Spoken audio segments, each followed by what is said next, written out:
కామారెడ్డి మండలం టెక్రియాలు బైపాస్ వద్ద జాతీయ రహదారిపై రోడ్డు ప్రమాదం చోటు చేసుకుంది. నిజామాబాద్ వన్ డిపోకు చెందిన ఆర్టీసీ బస్సు యూటర్న్ తీసుకుంటున్న సమయంలో లారీ ఢీకొట్టింది. ఈ ప్రమాదంలో బస్సులో ప్రయాణిస్తున్న 8 మందికి గాయాలయ్యాయి.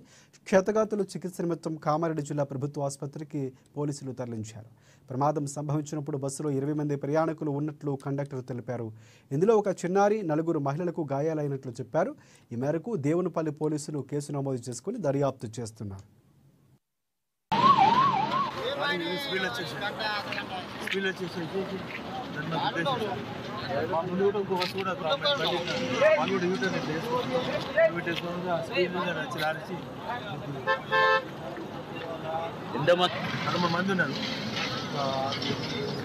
అడవిలో కొంచెం కొమ్మలా పెట్టి ఇప్పుడే